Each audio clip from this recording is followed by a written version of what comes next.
Welcome back to my YouTube channel. ಈ ಒಂದು ವಿಡಿಯೋದಲ್ಲಿ ಸೆಕೆಂಡ್ ಸೆಮಿಸ್ಟರ್ ಬಿಕಾಮ್ ಅಲ್ಲಿ ಯಾರೆಲ್ಲ ಇದ್ರೆ ಅವರಿಗೆ advanced financial accounting unit departmental accounting ಅಂತ ಇದೆ. ಸೊ ಆ ಡಿಪಾರ್ಟ್ಮೆಂಟಲ್ ಅಕೌಂಟಿಂಗ್ ಗೆ ಸಂಬಂಧಪಟ್ಟಂತ ಒಂದು ಕ್ವಶನ್ಸ್, ಇಂಟರ್ ಡಿಪಾರ್ಟ್ಮೆಂಟಲ್ ಟ್ರಾನ್ಸ್ಫರ್ ಅನ್ನ ಮಾಡಿದಾಗ ಯಾವ ತರ ಟ್ರೇಡಿಂಗ್ ಅಕೌಂಟ್ ಅನ್ನ ಪ್ರಿಪೇರ್ ಮಾಡಬೇಕಾಗುತ್ತೆ ಅನ್ನೋದನ್ನ ನಾನು ನಿಮಗೆ ಈ ಒಂದು ವಿಡಿಯೋದಲ್ಲಿ ತಿಳಿಸ್ಕೊಡ್ತೀನಿ. ಸೊ ನೀವು ಈ ಒಂದು ಕ್ವಶನ್ಸ್ ಅನ್ನ ಸೆಕ್ಷನ್ ಬಿ ನಲ್ಲಿ ಎಕ್ಸ್ಪೆಕ್ಟ್ ಮಾಡಬಹುದು. ಆ ತರ ಇರ್ತಕ್ಕಂಥ ಒಂದು ಕ್ವಶನ್, ಇಂಟರ್ ಡಿಪಾರ್ಟ್ಮೆಂಟಲ್ ಟ್ರಾನ್ಸ್ಫರ್ ಮಾಡಿದಾಗ ಯಾವ ತರ ಟ್ರೀಟ್ ಮಾಡ್ತಾರೆ ಅಂತ. ಸೊ ಬನ್ನಿ ಕ್ವಶನ್ಸ್ ಏನಿದೆ ನೋಡ್ತಾ ಹೋಗೋಣ. Smita company has two department P and Q. ನೋಡಿ, ಸ್ಮಿತಾ ಹತ್ರ ಎರಡು ಡಿಪಾರ್ಟ್ಮೆಂಟ್ ಇದೆ. ಸ್ಮಿತಾ ಕಂಪನಿಲಿ ಪಿ ಮತ್ತೆ ಕ್ಯೂ ಡಿಪಾರ್ಟ್ಮೆಂಟ್ ಇದೆಯಂತೆ. The following information is provided for the year ended 31st March 2025 ಗೆ ಸಂಬಂಧಪಟ್ಟಂತ ಡೀಟೇಲ್ಸ್ ಅನ್ನ ಕೊಟ್ಟಿದ್ದಾರೆ. ಪರ್ಟಿಕ್ಯುಲರ್ಸ್ ಡಿಪಾರ್ಟ್ಮೆಂಟ್ ಪಿ ಮತ್ತೆ ಡಿಪಾರ್ಟ್ಮೆಂಟ್ ಕ್ಯೂ ಗೆ ಸಂಬಂಧಪಟ್ಟ ಇನ್ಫಾರ್ಮೇಶನ್ ಇದೆ. ಓಪನಿಂಗ್ ಸ್ಟಾಕ್ ಡಿಪಾರ್ಟ್ಮೆಂಟ್ ಬಿ ನಲ್ಲಿ 20,000, ಡಿಪಾರ್ಟ್ಮೆಂಟ್ ಕ್ಯೂ ನಲ್ಲಿ 15,000 ಇದೆ. Purchases including 10,000 transfer from P, ಅಂದ್ರೆ ಪರ್ಚೇಸಸ್ ಅಲ್ಲಿ 10,000 ಇನ್ಕ್ಲೂಡ್ ಆಗಿದೆ ಅಂತೆ. ಟ್ರಾನ್ಸ್ಫರ್ ಫ್ರಮ್ ಪಿ ಅಂದ್ರೆ ನೋಡಿ, ಎಲ್ಲಿಂದ ಟ್ರಾನ್ಸ್ಫರ್ ಆಗಿರೋದಂತೆ, ಪಿ ಇಂದ ಟ್ರಾನ್ಸ್ಫರ್ ಆಗಿ 10,000 ಇನ್ಕ್ಲೂಡ್ ಆಗಿ. ಸೊ ಡಿಪಾರ್ಟ್ಮೆಂಟ್ ಪಿ ನಲ್ಲಿ 60,000 ಇದೆ, ಡಿಪಾರ್ಟ್ಮೆಂಟ್ ಕ್ಯೂ ನಲ್ಲಿ 50,000 ಇದೆ. ಬಟ್ ಈ 10,000 ಯಾವ ಡಿಪಾರ್ಟ್ಮೆಂಟ್ ಅಲ್ಲಿ ಇನ್ಕ್ಲೂಡ್ ಆಗಿದೆಯಪ್ಪ ಅಂತ ಹೇಳಿದ್ರೆ, ಸೊ ನೋಡಿ ಇಲ್ಲಿ ಇನ್ಕ್ಲೂಡಿಂಗ್ ಅಲ್ಲಿ ಹೇಳ್ತಾ ಇರೋದೇನಪ್ಪ ಅಂದ್ರೆ, ಇನ್ಕ್ಲೂಡಿಂಗ್ 10,000 ಇನ್ಕ್ಲೂಡ್ ಆಗಿ ಟ್ರಾನ್ಸ್ಫರ್ಡ್ ಫ್ರಮ್ ಪಿ, ಪಿ ಇಂದ 10,000 ಟ್ರಾನ್ಸ್ಫರ್ಡ್ ಆಗಿ ಟೋಟಲ್ 50,000 ರೂಪಾಯಿ ಇದೆ ಅಂತ ಹೇಳ್ತಾ ಇದ್ರೆ. ಕ್ಯೂ ಲಿಮಿಟ್ ಕ್ಯೂ ಡಿಪಾರ್ಟ್ಮೆಂಟ್ ಅಲ್ಲಿ ಅದ ಯಾರಿಂದ ಟ್ರಾನ್ಸ್ಫರ್ ಮಾಡ್ತಾ ಇದ್ದಾರೆ ಅಂತ ಗೊತ್ತಾದ್ರೆ, ಫ್ರಮ್ ಪಿ ಇಂದ ಟ್ರಾನ್ಸ್ಫರ್ ಮಾಡ್ತಾ ಇದ್ದಾರೆ ಅಂತ ಹೇಳಿದ್ರೆ, ಸೊ ಅದು ಯಾರಿಗೆ ಹೋಗಿರುತ್ತೆ, ಟು ಡಿಪಾರ್ಟ್ಮೆಂಟ್ ಕ್ಯೂಗೆ ಹೋಗಿರುತ್ತೆ. 50,000 ಇರುತ್ತೆ, ಅದು 10,000 ಟ್ರಾನ್ಸ್ಫರ್ಡ್ ಇನ್ಕ್ಲೂಡ್ ಆಗಿ 50,000 ಅಂತ ಹೇಳಿರೋದು. ನೆಕ್ಸ್ಟ್ ಸೇಲ್ಸ್ ಕೊಟ್ಟಿದ್ದಾರೆ. 1,00,000 ಡಿಪಾರ್ಟ್ಮೆಂಟ್ ಪಿ ನಲ್ಲಿದೆ, ಕ್ಯೂ ನಲ್ಲಿ 80,000 ಇದೆ. ಕ್ಲೋಸಿಂಗ್ ಸ್ಟಾಕ್ 25,000 ಪಿ ನಲ್ಲಿದೆ, 18,000 ಕ್ಯೂ ನಲ್ಲಿದೆ. Transfer to department Q, department ಕ್ಯೂಗೆ ಟ್ರಾನ್ಸ್ಫರ್ ಆಗಿರೋದು ಡಿಪಾರ್ಟ್ಮೆಂಟ್ ಪಿ ನಲ್ಲಿದೆ. ಡಿಪಾರ್ಟ್ಮೆಂಟ್ ಪಿ ನಲ್ಲಿ ಕೊಟ್ಟಿದ್ದಾರೆ, ಏನಕ್ಕೆ ಅಂದ್ರೆ ಡಿಪಾರ್ಟ್ಮೆಂಟ್ ಪಿ ಇಂದ ಟ್ರಾನ್ಸ್ಫರ್ ಆಗ್ತಾ ಇದೆ ಅಂತ ಅರ್ಥ. 10,000 ರೂಪಾಯಿ ಕ್ಯೂಗೆ ಟ್ರಾನ್ಸ್ಫರ್ ಆಗ್ತಾ ಇದೆ, ಹಾಗಾಗಿ 10,000 ರೂಪಾಯಿ ಅಲ್ಲಿ ಕೊಟ್ಟಿದ್ದಾರೆ. ಸೊ ಕ್ರೆಡಿಟ್ ಡಿಪಾರ್ಟ್ಮೆಂಟ್ ಕ್ಯೂ ನಲ್ಲಿ ಕೊಟ್ಟಿಲ್ಲ, ಯಾಕಂದ್ರೆ ಅದು ಆಲ್ರೆಡಿ ಮೇಲ್ಗಡೆ ಇನ್ಕ್ಲೂಡ್ ಆಗಿದೆ ಅಂತ ಹೇಳಿದ್ದಾರೆ. Prepared departmental trading account for the year ended 31st March 2025 in columnar method ಅಲ್ಲೇ ಮಾಡಬೇಕು. ಸೊ ಬನ್ನಿ ಈ ತರ ಕ್ವಶನ್ಸ್ಗೆ ಹೇಗೆ ಆನ್ಸರ್ ಮಾಡಬೇಕಪ್ಪ ಅಂತ ಹೇಳಿದ್ರೆ, ಸೊ ನೋಡಿ, ನೀವು ಡಿಪಾರ್ಟ್ಮೆಂಟಲ್ ಅಕೌಂಟ್ ಅನ್ನ ಮಾಡ್ತಾ ಇದ್ರೆ ಅಂದ್ರೆ ಈ ತರ ಕಾಲಮ್ ಹಾಕೊಳ್ಳಿ. Departmental trading account of Smita company for the year ended 31/3/25. So particular first column ಇಲ್ಲಿ ನಿಮ್ಗೆ ಎಷ್ಟು ಡಿಪಾರ್ಟ್ಮೆಂಟ್ ಕೊಟ್ಟಿದ್ರಪ್ಪ ಅಂದ್ರೆ ಎರಡೇ, ಪಿ ಮತ್ತೆ ಕ್ಯೂ ಎರಡು ಡಿಪಾರ್ಟ್ಮೆಂಟ್ ಇದೆ, ಇವೆರಡು ಟೋಟಲ್ ತಗೋಬೇಕು. ಸೊ ನೋಡಿ, ಟ್ರೇಡಿಂಗ್ ಅಕೌಂಟ್ ಅನ್ನ ಮಾಡ್ತಾ ಇದ್ರ ಅಂತ ಹೇಳಿದ್ರೆ ನಿಮಗೆ ಗೊತ್ತಿರಬೇಕು, ಫಸ್ಟ್ ನೀವೇನ್ ತಗೋಬೇಕಪ್ಪ ಅಂದ್ರೆ ಸೇಲ್ಸ್ ಅನ್ನ ತಗೋಬೇಕು. ಸೊ ಸೇಲ್ಸ್ ಕೊಟ್ಟಿದ್ದಾರೆ ಅಂದ್ರೆ ಕ್ವಶನ್ ಅಲ್ಲಿ ನೋಡಿ, ಸೇಲ್ಸ್ ಅವರೇ ಕೊಟ್ಟಿದ್ದಾರೆ. ನೋಡಿ, ಸೇಲ್ಸ್ ಕೊಟ್ಟಿದ್ದಾರೆ ಅಂದ್ರೆ ಸೇಲ್ಸ್ ಕ್ವಶನ್ ಅಲ್ಲಿ ಅವರೇ ಕೊಟ್ಟಿದ್ದಾರೆ. ಎಷ್ಟು ಕೊಟ್ಟಿದ್ದಾರಪ್ಪ, ಡಿಪಾರ್ಟ್ಮೆಂಟ್ ಪಿ ನಲ್ಲಿ ಎಷ್ಟಿದೆ ಅಂದ್ರೆ 1,00,000 ಇದೆ ಅಂತ ಹೇಳಿದ್ರೆ, ಸೊ ಡಿಪಾರ್ಟ್ಮೆಂಟ್ ಪಿ 1,00,000 ಇದೆ. ಅಂಡ್ ಡಿಪಾರ್ಟ್ಮೆಂಟ್ ಕ್ಯೂ ನಲ್ಲಿ ಎಷ್ಟಿದೆ ಅಂತೆ, 80,000 ಇದೆಯಂತೆ. So department Q 80,000. ಸೊ ಈಗ 1,00,000 ಪ್ಲಸ್ 80 ಎರಡು ಟೋಟಲ್ ಮಾಡ್ಕೊಳ್ಳಿ. So 1,00,000 plus 80 total 1,80,000 rupees total ಆಯ್ತು. ಎರಡು ಡಿಪಾರ್ಟ್ಮೆಂಟ್ ಟೋಟಲ್ ಮಾಡ್ಕೊಂಡ್ರೆ ಟೋಟಲ್ ಸಿಗುತ್ತೆ. ಈ ಸೇಲ್ಸ್ ಅಲ್ಲಿ ನೀವು ಏನನ್ನ ಲೆಸ್ ಮಾಡಬೇಕಪ್ಪ ಅಂತ ಹೇಳಿದ್ರೆ, ಕ್ವಶನ್ ಅಲ್ಲಿ ಇಂಟರ್ ಡಿಪಾರ್ಟ್ಮೆಂಟಲ್ ಟ್ರಾನ್ಸ್ಫರ್ ಕೊಟ್ಟಿದ್ರೆ ನೋಡಿ, ಇಲ್ಲಿ ಟ್ರಾನ್ಸ್ಫರ್ ಟು ಡಿಪಾರ್ಟ್ಮೆಂಟ್ ಕ್ಯೂಗೆ ಟ್ರಾನ್ಸ್ಫರ್ ಮಾಡ್ತಾ ಇದ್ದೀನಿ ಅಂತ ಹೇಳಿದ್ದಾರೆ. ಯಾರು, ಪಿ ಲಿಮಿಟೆಡ್. ಈಗ ನಂದು ಪಿ ಪಿ ಡಿಪಾರ್ಟ್ಮೆಂಟು, ನಿಮ್ದು ಕ್ಯೂ ಡಿಪಾರ್ಟ್ಮೆಂಟು. ನಾನು 10,000 ಇರ್ತಕ್ಕಂಥ ವ್ಯಾಲ್ಯೂ ಇರ್ತಕ್ಕಂಥ ಸ್ಟಾಕ್ಸ್ ಅನ್ನ ಅಥವಾ ಗೂಡ್ಸ್ ಅನ್ನ ನಿಮ್ಗೆ ಟ್ರಾನ್ಸ್ಫರ್ ಮಾಡ್ತಾ ಇದ್ದೀನಿ ಅಂತ ಹೇಳಿದ್ರೆ, ಸೊ ನಾವು ಇಂಟರ್ ಡಿಪಾರ್ಟ್ಮೆಂಟಲ್ ಟ್ರಾನ್ಸ್ಫರ್ ಅನ್ನ ಸೇಲ್ಸ್ ಅಲ್ಲಿ ಡಿಡಕ್ಟ್ ಮಾಡಬೇಕು. ನೋಡಿ, ಯಾರು ಟ್ರಾನ್ಸ್ಫರ್ ಮಾಡ್ತಾರೆ ಅವರಿಗೆ ಅದು ಸೇಲ್ಸ್ ಮಾಡ್ತಾರೆ, ಆ ಒಂದು ಡಿಪಾರ್ಟ್ಮೆಂಟ್ ಅಲ್ಲಿ ಸೇಲ್ಸ್ ಅಲ್ಲಿ ಲೆಸ್ ಮಾಡ್ಕೋಬೇಕು. ಯಾರಿಗೆ ಟ್ರಾನ್ಸ್ಫರ್ ಮಾಡ್ತಾರೆ ಅವರಿಗೆ ಪರ್ಚೇಸಸ್ ಅಲ್ಲಿ ಹ್ಯಾಡ್ ಮಾಡ್ಕೋಬೇಕು. ಇಲ್ಲಿ ಟ್ರಾನ್ಸ್ಫರ್ ಮಾಡ್ತಾ ಇರೋದು ಯಾರಪ್ಪ ಅಂತ ಹೇಳಿದ್ರೆ ಡಿಪಾರ್ಟ್ಮೆಂಟ್ ಪಿ ಟ್ರಾನ್ಸ್ಫರ್ ಮಾಡ್ತಾ ಇರೋದು. ಹೆಂಗ್ ಗೊತ್ತಾಯ್ತು ಡಿಪಾರ್ಟ್ಮೆಂಟ್ ಪಿ ಅಂತ ಹೇಳಿದ್ರೆ, ನೋಡಿ ಇಲ್ಲೇ ಹೇಳ್ತಾರೆ, ಟ್ರಾನ್ಸ್ಫರ್ ಟು ಯಾರಿಗೆ ಟ್ರಾನ್ಸ್ಫರ್ ಮಾಡ್ತಾ ಇದ್ದೀವಿ, ಟು ಡಿಪಾರ್ಟ್ಮೆಂಟ್ ಕ್ಯೂಗೆ ಟ್ರಾನ್ಸ್ಫರ್ ಮಾಡ್ತಾ ಇದ್ದಾರೆ ಅಂತ ಹೇಳಿದ್ರೆ, ಯಾರು ಟ್ರಾನ್ಸ್ಫರ್ ಮಾಡ್ತಾ ಇರ್ತಾರೆ, ಫ್ರಮ್ ಡಿಪಾರ್ಟ್ಮೆಂಟ್ ಪಿ ನೇ ಟ್ರಾನ್ಸ್ಫರ್ ಮಾಡ್ತಾ ಇರೋದು. ಹಾಗಾಗಿ ನೀವೇನ್ ಮಾಡಬೇಕು ಅಂದ್ರೆ less inter departmental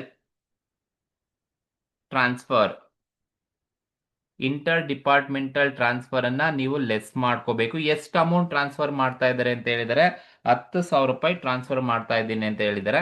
so bracket ಅಲ್ಲಿ ತೋರಿಸ್ತೀನಿ, 10,000 ರೂಪಾಯಿ ಟ್ರಾನ್ಸ್ಫರ್ ಮಾಡ್ತಾ ಇದ್ದಾರೆ. ಪಿ ನಲ್ಲೇ ಲೆಸ್ ಮಾಡ್ಕೋಬೇಕು, ಯಾಕಂದ್ರೆ ಟ್ರಾನ್ಸ್ಫರ್ ಮಾಡ್ತಾ ಇರೋದು ಅವರಲ್ಲೇ ಲೆಸ್ ಮಾಡ್ಕೋಬೇಕು. ಸೊ ಕ್ಯೂ ನಲ್ಲಿ ಏನು ತಗೊಳಕ್ ಹೋಗ್ಬೇಡಿ. ಟೋಟಲ್ ನಾನು 10,000 ರೂಪಾಯಿನ ಲೆಸ್ ಮಾಡ್ಕೋಬೇಕು, ಸರಿನಾ? ಈಗ ಸೇಲ್ಸ್ ಅಲ್ಲಿ ಲೆಸ್ ಇಂಟರ್ ಡಿಪಾರ್ಟ್ಮೆಂಟಲ್ ಟ್ರಾನ್ಸ್ಫರ್ನ ಲೆಸ್ ಮಾಡಿದ್ರೆ ಸೊ ನಿಮಗೆ ಆಕ್ಚುಯಲ್ ಸೇಲ್ಸ್ ಸಿಗುತ್ತೆ. This is what net sales ಅಂತ ಬೇಕಾದ್ರೆ ಟ್ರೀಟ್ ಮಾಡೋಣ. ಸೊ ಇಂಟರ್ ಡಿಪಾರ್ಟ್ಮೆಂಟಲ್ ಟ್ರಾನ್ಸ್ಫರ್ ಮಾಡಿದಾದ್ಮೇಲೆ ಬರ್ತಕ್ಕಂಥದ್ದೇ net sales. Inter departmental transfer ಕೊಟ್ಟಿಲ್ಲ ಅಂದ್ರೆ ಏನ್ ಸೇಲ್ಸ್ ಇರುತ್ತೋ ಅದೇ ನೆಟ್ ಸೇಲ್ಸ್ ಅಂತ ಟ್ರೀಟ್ ಮಾಡ್ಕೊಳ್ಳಿ. ಸೊ ಈಗ ಟೋಟಲ್ ಮಾಡ್ಕೊಳ್ಳಿ. ಸೊ 1 lakh ಅಲ್ಲಿ 10,000 ಲೆಸ್ ಮಾಡಿದ್ರೆ ಸೊ ನಮಗೆ ಬರ್ತಕ್ಕಂಥದ್ದು 90,000. ಸೊ ಇಲ್ಲಿ 80,000 ಹಾಗೆ ಇರುತ್ತೆ, ಯಾವುದೇ ಲೆಸ್ ಮಾಡೋ ಐಟಮ್ ಇಲ್ಲ. ಸೊ ಇಲ್ಲಿ ಬಂದ್ರೆ ಸೊ 1 lakh ಲೆಸ್ 10,000 ಲೆಸ್ ಮಾಡಿದ್ರೆ 1,18,000 1,70,000 ಸಿಗುತ್ತೆ. ಸೊ ಇದು ನೆಟ್ ಸೇಲ್ಸ್ ಅಂತ ಟ್ರೀಟ್ ಮಾಡ್ತೀವಿ. ಸೊ ಇದನ್ನ ಬೇಕಾದ್ರೆ ನಾವು ಎ ಅಂತ ಕನ್ಸಿಡರ್ ಮಾಡೋಣ. This is called as A. ಈ ನೆಟ್ ಸೇಲ್ಸ್ ಅಲ್ಲಿ ನೀವು ಏನ್ ಲೆಸ್ ಮಾಡಬೇಕಪ್ಪ ಅಂತ ಹೇಳಿದ್ರೆ ಲೆಸ್ ಮಾಡಬೇಕು ಅಂತ ಹೇಳಿದ್ರೆ less cost of goods sold. Cost of goods sold ಅನ್ನ ನೀವು ಲೆಸ್ ಮಾಡಬೇಕು. ನೋಡಿ, ಕಾಸ್ಟ್ ಆಫ್ ಗೂಡ್ಸ್ ಸೋಲ್ಡ್ ಹೇಗೆ ಕೊಟ್ಟಿರ್ತಾರೆ ಅಂತ ಹೇಳಿದ್ರೆ ಕ್ವಶನ್ ಅಲ್ಲಿ ಎಲ್ಲೂ ಕೂಡ ಡೈರೆಕ್ಟ್ ಆಗಿ ಕಾಸ್ಟ್ ಆಫ್ ಗೂಡ್ಸ್ ಸೋಲ್ಡ್ ಅಂತ ಕೊಡಲ್ಲ, ಸರಿನಾ? ನಿಮ್ಗೆ ಅದು ಗೊತ್ತಿರಬೇಕು. ಕಾಸ್ಟ್ ಆಫ್ ಗೂಡ್ಸ್ ಸೋಲ್ಡ್ ಅಂತ ಕೊಟ್ಟಿದ್ರೆ ನೀವು ಡೈರೆಕ್ಟ್ ಆಗಿ ಲೆಸ್ ಮಾಡಿ. ಸೊ ಎಲ್ಲೂ ಕಾಸ್ಟ್ ಆಫ್ ಗೂಡ್ಸ್ ಸೋಲ್ಡ್ ಕೊಟ್ಟಿಲ್ಲ ಅಂತ ಹೇಳಿದ್ರೆ ನೀವು ಕ್ಯಾಲ್ಕುಲೇಷನ್ಸ್ ಅನ್ನ ಮಾಡ್ಕೋಬೇಕು. ಹೇಗ್ ಮಾಡ್ಬೇಕಪ್ಪ ಅಂತ ಹೇಳಿದ್ರೆ ಫಸ್ಟ್ ನೀವು ಕಾಸ್ಟ್ ಆಫ್ ಗೂಡ್ಸ್ ಸೋಲ್ಡ್ ಅನ್ನ ಮಾಡ್ತೀರಾ ಅಂದ್ರೆ ಫಸ್ಟ್ ನೀವು ಓಪನಿಂಗ್ ಸ್ಟಾಕ್ ಅನ್ನ ತಗೋಬೇಕು. ಓಪನಿಂಗ್ ಸ್ಟಾಕ್ ಕೊಟ್ಟಿದಾರ ಅಂದ್ರೆ ನೋಡಿ, ಎಸ್ ಡಿಪಾರ್ಟ್ಮೆಂಟ್ ಪಿ 20,000 ಇದೆ, ಡಿಪಾರ್ಟ್ಮೆಂಟ್ ಕ್ಯೂ 15,000 ಇದೆ. ಸೊ ನಾನೇನ್ ಮಾಡ್ತೀನಿ, ಸೊ 20,000 15,000 ಎರಡು ಹ್ಯಾಡ್ ಮಾಡ್ಕೊಂಡ್ರೆ ಟೋಟಲ್ 35,000 ಆಯ್ತು.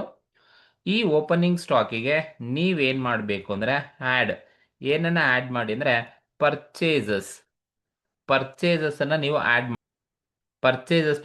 ಆಡ್ ಮಾಡಬೇಕು. ಇಲ್ಲಿ ಪರ್ಚೇಸಸ್ ನ ಆಡ್ ಮಾಡ್ತೀರಾ ಅಂದ್ರೆ ಪರ್ಚೇಸಸ್ ಕೊಟ್ಟಿದಾರ ಅಂತ ಹೇಳಿದ್ರೆ ನೋಡಿ, ಕ್ವಶನ್ ಅಲ್ಲಿ ಹೇಳಿದ್ದಾರೆ. ಸೊ ಪರ್ಚೇಸಸ್ ಡಿಪಾರ್ಟ್ಮೆಂಟ್ ಪಿ ನಲ್ಲಿ 60,000 ಇದೆ, ಡಿಪಾರ್ಟ್ಮೆಂಟ್ ಕ್ಯೂ ನಲ್ಲಿ ಟೋಟಲ್ ಎಷ್ಟಿದೆಪ್ಪ ಅಂದ್ರೆ 50,000 ಇದೆ. ಸೊ ಈ 50,000 ಹೇಗೆ ಅಂತ ಇಲ್ಲೇ ತೋರಿಸ್ಬಿಡ್ತೀನಿ ನೋಡಿ. 50,000 ಕೊಟ್ಟಿದ್ದಾರೆ. So purchases this is including departmental transfer. Departmental ಟ್ರಾನ್ಸ್ಫರ್ನ ಸೇರಿಸಿ ಡಿಪಾರ್ಟ್ಮೆಂಟ್ ಕ್ಯೂ ನಲ್ಲಿ 50,000 ಇದೆ. ಸೊ ಅದು ಇನ್ಕ್ಲೂಡ್ ಆಗಿ ಆಲ್ರೆಡಿ ಕೊಟ್ಟಿರೋದು. ಸೊ ಇನ್ಕ್ಲೂಡ್ ಆಗಿರೋದ್ರಿಂದ ನಾನು ಡೈರೆಕ್ಟ್ ತಗೊಳ್ತಾ ಇದ್ದೀನಿ. ಸೊ ಇನ್ಕ್ಲೂಡ್ ಆಗಿಲ್ಲ ಅಂತ ಹೇಳಿದ್ರೆ ನಾನು ಮತ್ತೆ 10,000ನ ಡಿಪಾರ್ಟ್ಮೆಂಟ್ ಕ್ಯೂಗೆ ಆ್ಯಡ್ ಮಾಡಬೇಕಿತ್ತು. ಸೊ ಇಲ್ಲಿ 50,000 ಏನಿದೆ, ಈ 50,000ದಲ್ಲಿ ಟ್ರಾನ್ಸ್ಫರ್ ಆಗಿರೋದು 10,000 ಸೇರಿಸಿ 50,000. ಹಾಗಾದ್ರೆ ಪರ್ಚೇಸ್ ಇರೋದು 40,000, ಇಂಟರ್ ಡಿಪಾರ್ಟ್ಮೆಂಟಲ್ಲೂ 10,000, ಟೋಟಲ್ 50,000 ಅವರೇ ಇನ್ಕ್ಲೂಡ್ ಆಗಿರೋದಕ್ಕೆ ಡೈರೆಕ್ಟಾಗಿ ನಾನು ತಗೊಳ್ತಾ ಇದ್ದೀನಿ. ಸೊ ಡೈರೆಕ್ಟಾಗಿ ನೀವು 50,000 ಇನ್ಕ್ಲೂಡಿಂಗ್ ಡಿಪಾರ್ಟ್ಮೆಂಟಲ್ ಟ್ರಾನ್ಸ್ಫರ್ 50,000 ತಗೊಳ್ಳಿ. ಈಗ 60 + 50 ಎರಡು ಆ್ಯಡ್ ಮಾಡಿದ್ರೆ ಟೋಟಲ್ ನಮ್ಗೆ ಎಷ್ಟು ಬರ್ತಪ್ಪ ಅಂದ್ರೆ ಸೊ 1,10,000 rupees ನಮಗೆ ಇಂಟರ್ ಡಿಪಾರ್ಟ್ಮೆಂಟಲ್ ಟ್ರಾನ್ಸ್ಫರ್ನ ಸೇರಿಸಿ ಸೊ 1,10,000 ನಮಗೆ ಪರ್ಚೇಸಸ್ ಸಿಗುತ್ತೆ. ಓಪನಿಂಗ್ ಸ್ಟಾಕ್ ಆಡ್ ಪರ್ಚೇಸಸ್ ಮಾಡಬೇಕು. ಇದಾದ್ಮೇಲೆ ನೀವೇನ್ ಮಾಡಬೇಕು ಅಂದ್ರೆ ಲೆಸ್ ಮಾಡಬೇಕಪ್ಪ ಅಂದ್ರೆ ಕ್ಲೋಸಿಂಗ್ ಸ್ಟಾಕ್ ಅನ್ನ ಲೆಸ್ ಮಾಡಬೇಕು. ಕ್ಲೋಸಿಂಗ್ ಸ್ಟಾಕ್ ಕೊಟ್ಟಿದ್ದಾರೆ ಅಂದ್ರೆ ಇಲ್ಲಿ ಕೊಟ್ಟಿದ್ದಾರೆ ಡಿಪಾರ್ಟ್ಮೆಂಟ್ ಎ ನಲ್ಲಿ 25, ಡಿಪಾರ್ಟ್ಮೆಂಟ್ ಕ್ಯೂ ನಲ್ಲಿ 18,000 ಇದೆ. ಸೊ 25,000 18,000 ಎರಡು ಟೋಟಲ್ ಮಾಡಿಕೊಂಡ್ರೆ 25,000 18,000 ಎರಡು ಟೋಟಲ್ ಮಾಡಿದ್ರೆ ನಿಮಗೆ 43,000 rupees ಸಿಗುತ್ತೆ. ಸೊ ಇದು ಲೆಸ್ ಮಾಡ್ಕೋಬೇಕು. ಜಸ್ಟ್ ನಾನು ಬ್ರಾಕೆಟ್ ಅಲ್ಲಿ ತೋರಿಸಿರ್ತೀನಿ. So closing stock so total ಇರ್ತಕ್ಕಂಥ 43,000. ಸೊ ಕ್ಲೋಸಿಂಗ್ ಸ್ಟಾಕ್ ನ ನಾವು ಲೆಸ್ ಮಾಡ್ಕೋಬೇಕು, ಸರಿನಾ? ಸೊ ಈಗ ನೋಡಿ, ಕಾಸ್ಟ್ ಆಫ್ ಗೂಡ್ಸ್ ಸೋಲ್ಡ್ ಅನ್ನ ಇಷ್ಟೇ ಬರೋದು. Opening stock, add purchases, closing stock. ಈಗ ಡಿಪಾರ್ಟ್ಮೆಂಟ್ ಪಿ ತೋರಿಸ್ಬಿಡ್ತೀನಿ. ಓಪನಿಂಗ್ ಸ್ಟಾಕ್ 20,000 ಇದೆ, ಆಡ್ ಪರ್ಚೇಸ್ 60, ಟೋಟಲ್ 80 ಆಯಿತು. ಸೊ -25, 80 ನಲ್ಲಿ 25,000 ಹೋದ್ರೆ ನಿಮಗೆ ಬರ್ತಕ್ಕಂಥದ್ದು ಎಷ್ಟಪ್ಪ ಅಂತ ಹೇಳಿದ್ರೆ 55,000 rupees ಬರುತ್ತೆ. This is what cost of goods sold, COGS, cost of goods sold ಅಂತ ಕರಿತೀವಿ. This is B, cost of goods sold ಹೀಗೆ ಮಾಡಬೇಕು. Opening stock, add purchases minus closing stock. ಈಗ ಅದೇ ತರ ಇಲ್ಲಿ ಬನ್ನಿ, 15,000 ಇದೆ ಪ್ಲಸ್ 50 65,000 ಮೈನಸ್ 18,000. 65 ಅಲ್ಲಿ ಮೈನಸ್ 18,000 ಲೆಸ್ ಮಾಡಿದ್ರೆ ನಮ್ಗೆ ಎಷ್ಟು ಬರುತ್ತಪ್ಪ ಅಂತ ಹೇಳಿದ್ರೆ 47,000 ಬರುತ್ತೆ. That is 47,000. ಸೊ ಈಗ ನೀವು ಇವೆರಡು ಟೋಟಲ್ ಮಾಡ್ಕೊಳ್ಳಿ ಡೈರೆಕ್ಟ್ ಆಗಿ. 55 + 47 ಎರಡು ಆ್ಯಡ್ ಮಾಡಿದ್ರೆ 1,02,000 ಸಿಗುತ್ತೆ. 1,02,000 ಈಗಾದ್ರೂ ಮಾಡ್ಕೊಳ್ಳಿ. ಇಲ್ಲ ಅಂದ್ರೆ 35,000 + 1,10,000 - 43 ಮಾಡ್ಕೊಳ್ಳಿ, 1,02,000 ಸಿಗುತ್ತೆ. ಸರಿನಾ? ಇದು cost of goods sold B ಸಿಗುತ್ತೆ. ಈಗ ಟೋಟಲ್ ನೆಟ್ ಸೇಲ್ಸ್ ಎ ಬಂದು ನೆಟ್ ಸೇಲ್ಸ್ ಇದೆ, ಬಿ ಬಂದು ಕಾಸ್ಟ್ ಆಫ್ ಗೂಡ್ಸ್ ಸೋಲ್ಡ್ ಇದೆ. Sales minus C O G S, sales ಅಲ್ಲಿ ಸಿ ಒ ಜಿ ಎಸ್ ಅನ್ನ ಲೆಸ್ ಮಾಡಿದ್ರೆ ನಮಗೆ ಬರ್ತಕ್ಕಂಥದ್ದೇ ಗ್ರಾಸ್ ಪ್ರಾಫಿಟ್. ಗ್ರಾಸ್ ಪ್ರಾಫಿಟ್ ಅಂತ ಕರಿತೀವಿ. That is A minus B. A minus B ಮಾಡಿದ್ರೆ ನಮಗೆ ಗ್ರಾಸ್ ಪ್ರಾಫಿಟ್ ಬರುತ್ತೆ. 90,000 ಅಲ್ಲಿ 55,000 ಹೋದ್ರೆ ನಮಗೆ ಬರ್ತಕ್ಕಂಥದ್ದು 35,000. 80,000 ಅಲ್ಲಿ 40,000 ಹೋದ್ರೆ 47,000 ಹೋದ್ರೆ ನಮಗೆ ಬರ್ತಕ್ಕಂಥದ್ದು 33,000.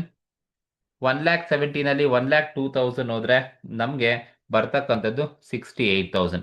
ಸೊ ನೀವು 1,70,000 ಅಲ್ಲಿ 1,02,000 ಲೆಸ್ ಮಾಡಿ, ಅಥವಾ 35 ಪ್ಲಸ್ 33 ಎರಡು ಟೋಟಲ್ ಮಾಡ್ಕೊಳ್ಳಿ, 68,000 ಬರುತ್ತೆ.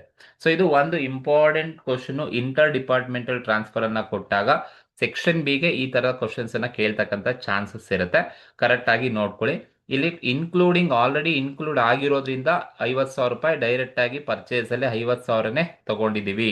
ಇನ್ಕ್ಲೂಡ್ ಆಗಿಲ್ಲ ಅಂತ ಹೇಳಿದ್ರೆ ನಾನು ಮತ್ತೆ ಆ ಪರ್ಚೇಸಸ್ಗೆ ನಾನು ಆಡ್ ಮಾಡಬೇಕಿತ್ತು. ಇಂಟರ್ ಡಿಪಾರ್ಟ್ಮೆಂಟಲ್ ಟ್ರಾನ್ಸ್ಫರ್ ಮಾಡಿದಾಗ ಯಾರು ಟ್ರಾನ್ಸ್ಫರ್ ಮಾಡ್ತಾರೆ ಅವರ ಒಂದು ಸೇಲ್ಸ್ ಅಲ್ಲಿ ಕಡಿಮೆ ಮಾಡ್ಕೋಬೇಕು, ಯಾರಿಗೆ ಟ್ರಾನ್ಸ್ಫರ್ ಮಾಡಿರ್ತಾರೆ ಅವರ ಪರ್ಚೇಸಸ್ ಅಲ್ಲಿ ಆ್ಯಡ್ ಮಾಡ್ಕೋಬೇಕು. ಬಟ್ ಇಲ್ಲಿ 50,000ದಲ್ಲಿ ನಾನು ಆ್ಯಡ್ ಮಾಡಿಲ್ಲ, ಆಲ್ರೆಡಿ ಇನ್ಕ್ಲೂಡ್ ಆಗಿರೋದ್ರಿಂದ ನಾನು ಆಲ್ರೆಡಿ ಇನ್ಕ್ಲೂಡ್ ಆಗಿರೋ ಅಮೌಂಟನ್ನು ಡೈರೆಕ್ಟಾಗಿ ತೊಗೊಂಡಿದ್ದೀನಿ. ಇನ್ಕ್ಲೂಡ್ ಆಗಿಲ್ಲ ಅಂತ ಹೇಳಿದ್ರೆ ನಾನು ಆ ಪರ್ಚೇಸ್ಗೆ ಆ್ಯಡ್ ಮಾಡ್ಕೋಬೇಕಾಗಿತ್ತು. ಸರಿನಾ? ಸೊ ಇದು ಒಂದು ಕ್ವಶನು ಇಂಪಾರ್ಟೆಂಟ್ ಇರ್ತಕ್ಕಂಥದ್ದು, ಸೆಕ್ಷನ್ ಬಿಗೆ ಕೇಳ್ತಕ್ಕಂಥ ಚಾನ್ಸಸ್ ಇದೆ. ಓಕೆ, ಸೊ ಇದು ಈ ಒಂದು ವಿಡಿಯೋದಲ್ಲಿ ಇರೋದು. Thank you very much.